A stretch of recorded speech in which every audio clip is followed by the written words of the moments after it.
You ever notice how some HOAs don't just want to manage communities, they want to control lives?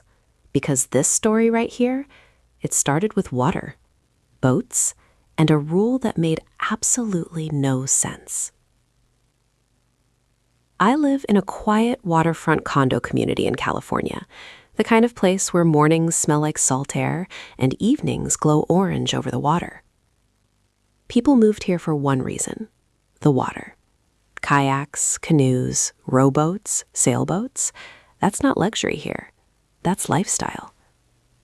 And for years, nobody had a problem with that, until the HOA decided it was time to remind everyone who's in charge. One Tuesday morning, I opened my email, and there it was, a notice from the HOA board. Subject line: New Community Boat Policy, effective immediately.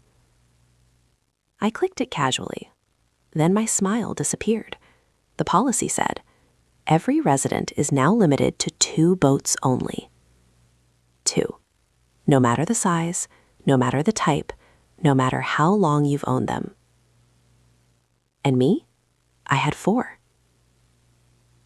2 canoes, 1 small rowboat, and a sailboat I restored myself over years. They weren't clutter. They weren't junk. They were my life. So I thought, this must be a mistake.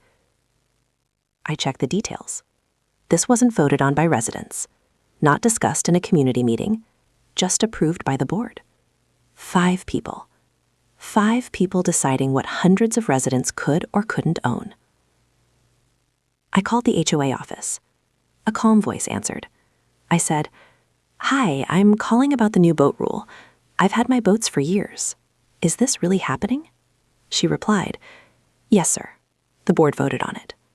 I asked, "When did residents vote?" She said, "They didn't. This is a board rule." That's when something inside me clicked. This wasn't about space. This wasn't about safety. This was about control. So I requested a meeting. The board sat behind a long table like a jury. The president, a man who had never owned a boat in his life, cleared his throat and said, "This policy is about fairness." Fairness?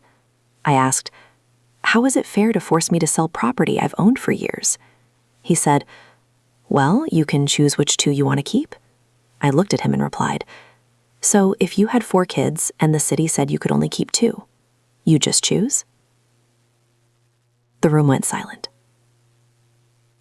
Another board member spoke. "This rule is legal.